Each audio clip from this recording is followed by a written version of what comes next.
Hello everyone, मैं अंजलि त्यागी और आज हम क्लास 10th के फर्स्ट चैप्टर की एक्सरसाइज 1.2 के लास्ट सॉल्यूशन को देखेंगे, जिसमें हमारे पास क्वेश्चन है explain why 7 multiply 11 multiply 13 plus 13 and 7 multiply 6 multiply 5 multiply 4 multiply 3 2 multiply 1 plus 5 are composite number.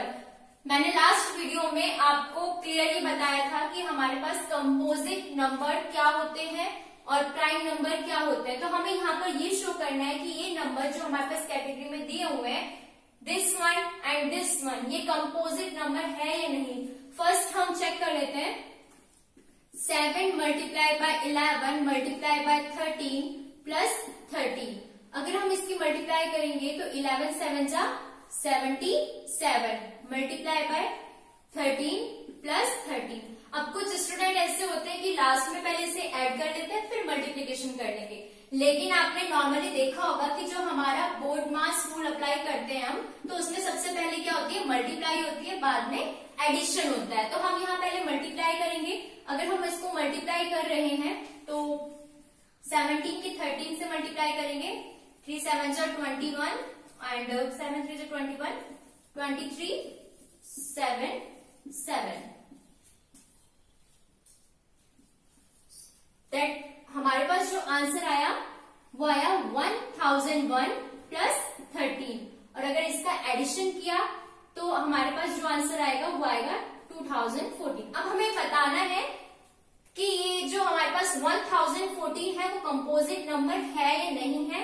तो सबसे पहले हम क्या करते हैं, इसके फैक्टर फाइंड कर लेते हैं।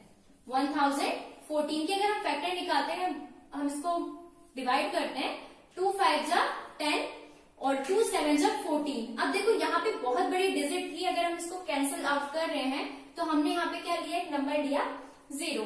अब ये कैंसिल तो नहीं होगा 2 से, क्योंकि लास्ट में 7 है। 3 से कैंसिल आउट करके देखते हैं। 3 1 जा 3, 3 6 जा 18 और 3 7 जा 21, 3 8 जा 3 9 जा 27। अब इसको कैंसिल आउट करेंगे। 13 1 जा 13 और 13 3 जा 39, 13 1 जा 30।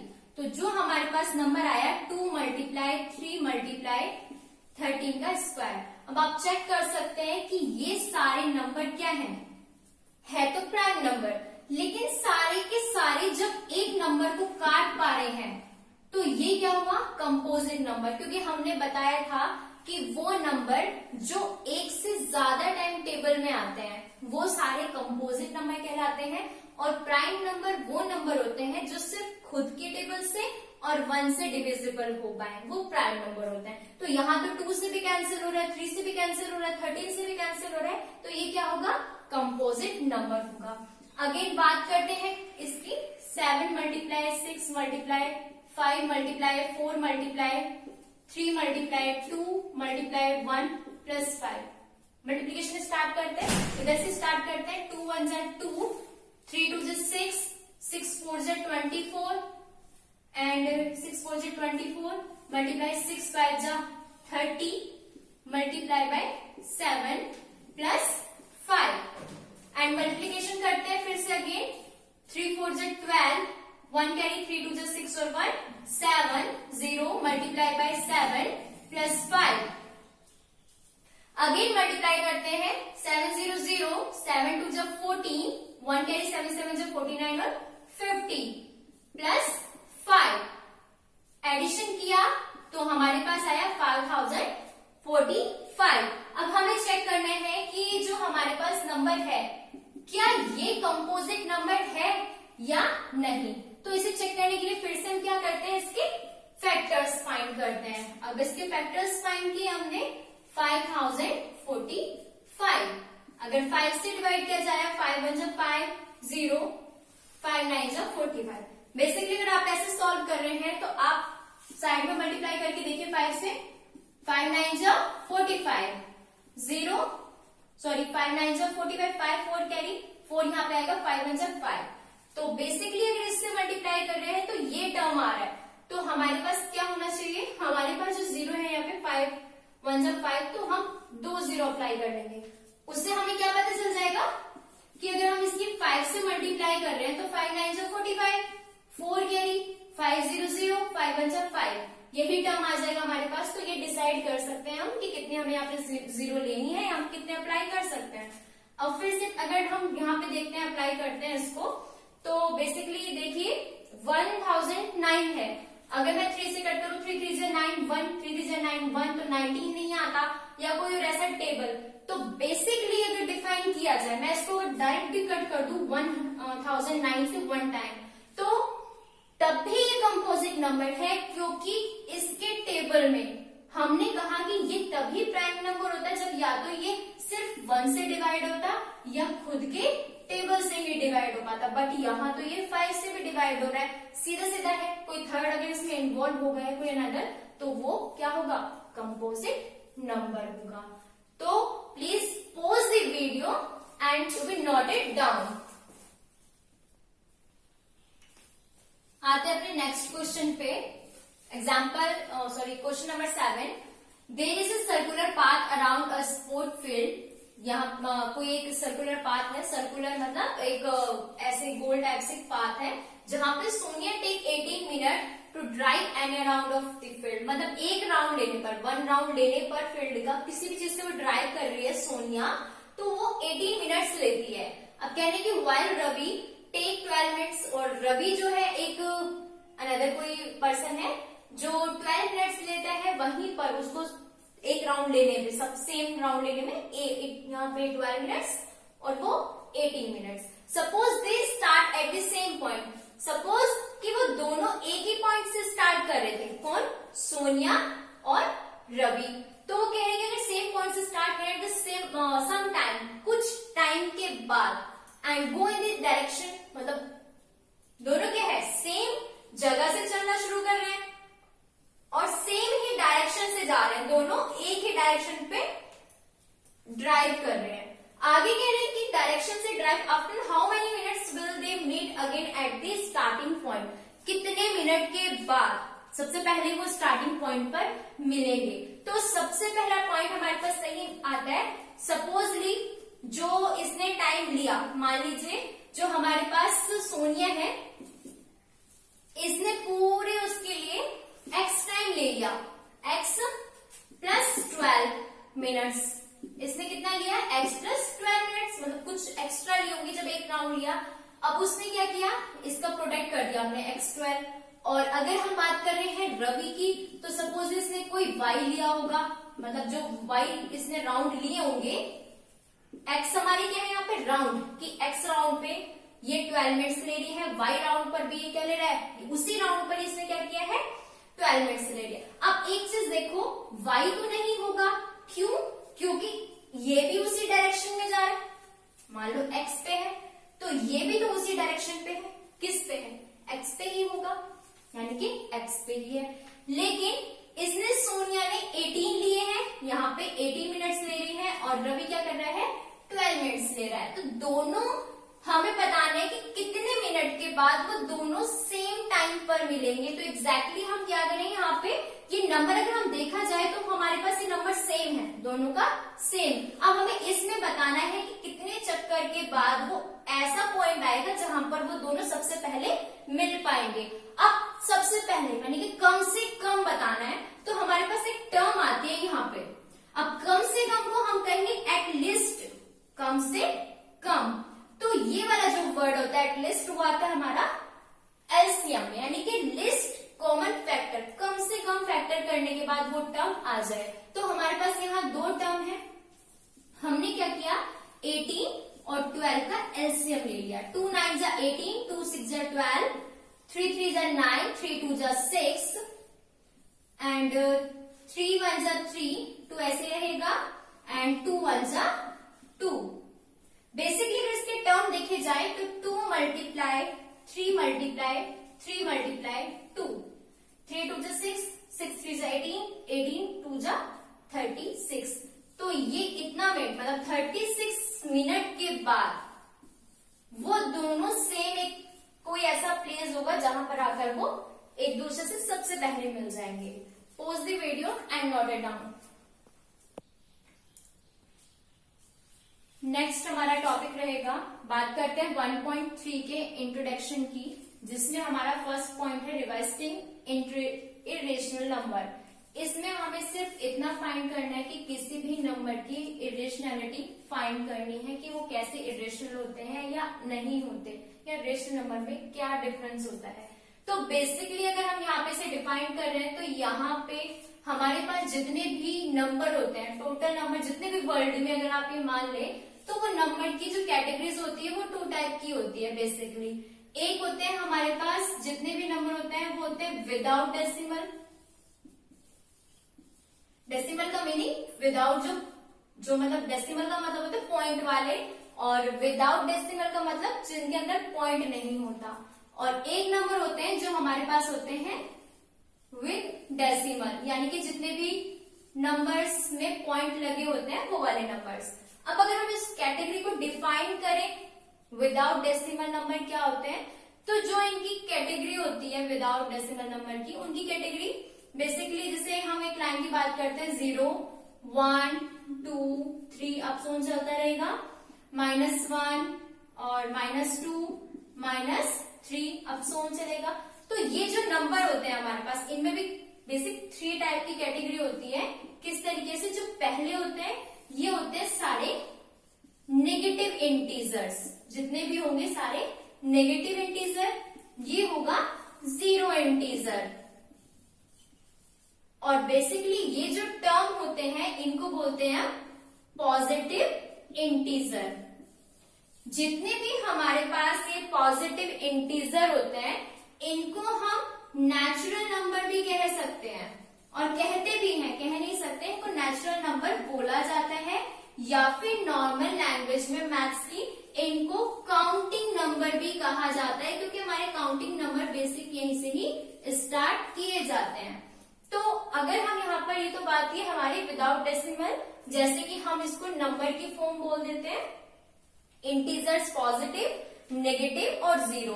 जो ये नंबर्स होते हैं वो हमारे नेचुरल भी कहे जाते हैं, काउंटिंग भी कहे जाते हैं। और विद डेसिमल की अगर हम बात करते हैं तो इसमें भी हमेशा 3 टाइप की कैटेगरी के आते हैं। अब इसमें 3 टाइप की कैटेगरी किस तरीके से होगी, अगर कोई नंबर बेसिकली 3 पॉइंट मान लेते 3.85 यहीं पर खत्म हो जा रहा है, तो ये जो कैटेगरी होती है इसको बोलते हैं टर्मिनेटिंग, क्योंकि ये टर्मिनेट हो रहा है, वहीं पर कैंसिल आउट हो पा रहा है, तो इसको बोलेंगे टर्मिनेटिंग फॉर्म में है, या terminating decimal number.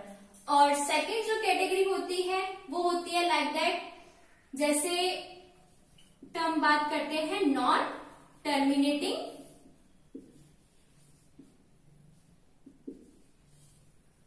Repeating number की,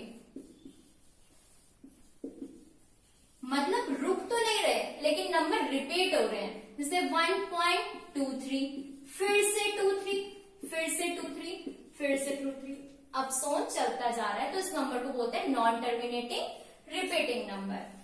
एक थर्ड कैटेगरी होती है, जैसे कि नंबर है तो रिपीट तो हो रहा है, लेकिन जैसे 1.0, लेकिन आगे जाके 100, 10001, 00001, तो ऐसे नंबर को क्या कहा जाता है, ऐसे नंबर को बोला जाता है नॉन टर्मिनेटिंग,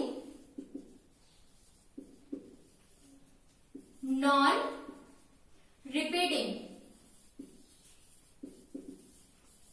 तो ये जो नंबर होते हैं, अब बेसिकली हमने जो नंबर की बात की, ये जो 2 टाइप की कैटेगरी के नंबर होते हैं, this one and this one, इनको कहा जाता है रेशनल नंबर। क्यों? क्योंकि इन नंबर को हम P/Q की फॉर्म में डिफाइन कर सकते हैं। कैसे? अगर यहाँ पर हमारे पास, आपने अगर चैप्टर पढ़ा होगा, नंबर सिस्टम है आपका 9th क्लास में, नंबर सिस्टम, आप एक बार उस कैटेगरी पे जाके, उस चैप्टर पे जाके 9th में थोड़ा सा रिवाइज कीजिएगा। उसके एक्सरसाइज 1.1 में आपको यहाँ बेसिकली रेशनल नंबर और इरेशनल नंबर के बारे में मिल जाएगा। वहां पर पूरा क्लियरिटी में दिया हुआ है कि P/Q वाले फॉर्म के जितने भी नंबर्स होते हैं वो सारे रेशनल नंबर होते हैं, और वहां पर ये भी डिफाइन किया जाता है इसको ब्रेक कैसे कर सकते हैं। आप इसको 1.23 का बार कह सकते हैं, क्योंकि यहाँ पर ये नंबर बार बार क्या हो रहा है, रिपीट हो रहा है, तो हम जब कोई नंबर रिपीट होता है तो उसको बार से ब्रेक कर सकते हैं। तो यहाँ पर इसको भी हम क्या रेशनल नंबर की फॉर्म में लिख सकते हैं। लेकिन ये नंबर जो रिपीट तो हो रहा है लेकिन क्या है यहाँ पर टर्मिनेट हो रहा है, लेकिन रिपीटिंग फॉर्म में नहीं है। वहां पर चेक करो, एक जीरो है उसके बाद दो जीरो, तो हम उस पर बार भी अप्लाई नहीं कर सकते, उसको ब्रेक नहीं कर सकते, उसको किसी फॉर्म में नहीं लिख सकते। तो इस टर्म के नंबर को बोलते हैं इर्रेशनल नंबर। और यही बात हमें यहाँ पर प्रूव करनी है कि नंबर इर्रेशनल नंबर जो होते हैं वो किस तरीके के होते हैं, और ये हमारी एक्सरसाइज पर बेस्ड है।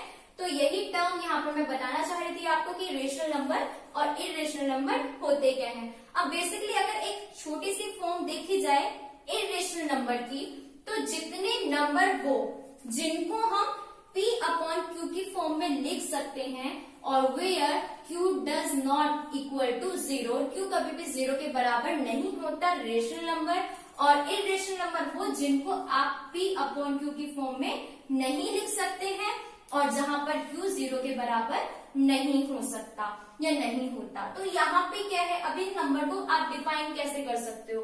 अगर कोई नंबर है, मान लीजिए आपके पास कोई रेशनल नंबर है और उसमें से आप इर्रेशनल नंबर को माइनस कर रहे हैं, तब भी वो इर्रेशनल ही फॉर्म में आता है। अगर आप इर्रेशनल नंबर को प्लस कर रहे हैं या ऐड कर रहे हैं इर्रेशनल नंबर में, तो भी वो इर्रेशनल नंबर आता है। और क्या फॉर्म हो सकती है इर्रेशनल नंबर की, पाई, जिसकी वैल्यू 22/7 सफिशिएंट है, लेकिन अगर उसको सॉल्व किया जाए तो 3.14732 समथिंग वो आती रहती है। तो उसको भी आप क्या है, non terminating non repeating form में डालते हैं, तो पाई भी एक हमारा इर्रेशनल की फॉर्म में आता है। और जैसे √2 हो जाते हैं, √3, √5, ये नंबर जो सारे रूट में होते हैं और क्या होते हैं, प्राइम नंबर होते हैं, वो सारे के सारे इर्रेशनल नंबर में आते हैं। तो ये अब यहाँ पर तो इसकी बात हुई, लेकिन जो हमारे रिवाइजिंग इर्रेशनल नंबर बोलते हैं वो कहते हैं कि अगर कोई नंबर, मान लीजिए कोई एक नंबर है P अपॉन Q है, जहां पर सॉरी इर्रेशनल की बात कर रहे थे हम, तो कोई हमारे पास एक P नंबर है, P अगर डिवाइड करता है ए स्क्वायर को, जहां पर ए कोई अनदर इंटीजर है, अगर वो उसको डिवाइड कर रहा है, तो बेसिकली सी एम्प्लाइज दैट कि जो हमारे पास ए है, जो मतलब पी है या पी स्क्वायर ए स्क्वायर को कर रहा है, तो वो ए पी को भी डिवाइड करेगा। और यही फॉर्म जो है हम अप्लाई करते हैं हमारी नेक्स्ट एक्सरसाइज में। तो बात करते हैं, तो इसको नोट डाउन कीजिए आप,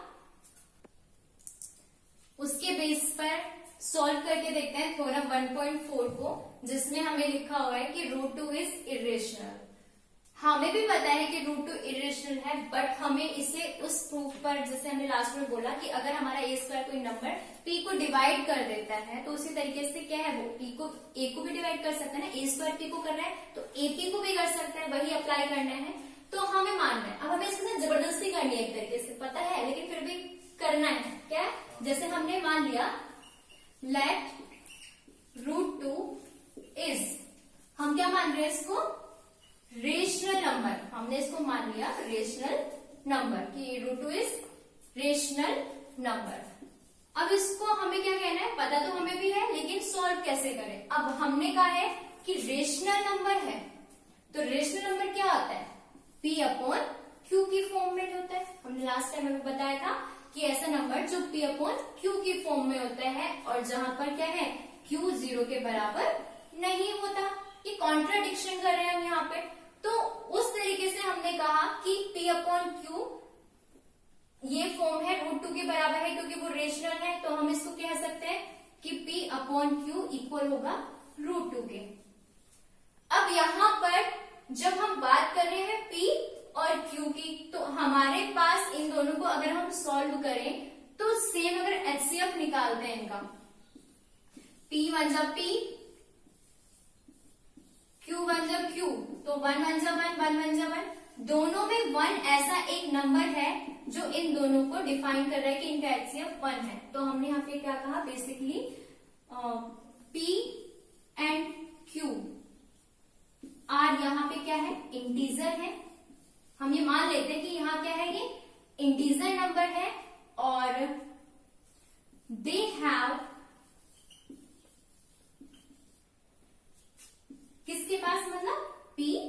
और Q के पास क्या है, दे हैव HCF 1। हम इसे ऐसे भी कह सकते हैं कि को प्राइम।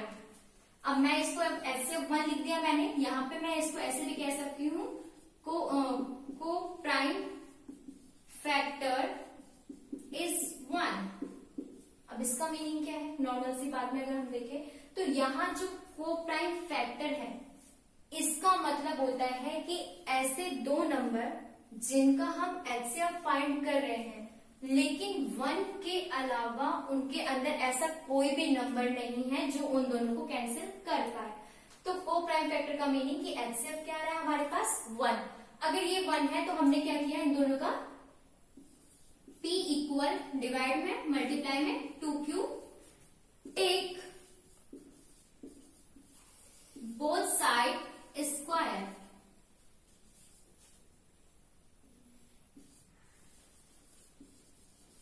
अगर हमने दोनों साइड इनका स्क्वायर किया तो क्या हो जाएगा, P square equal 2Q square.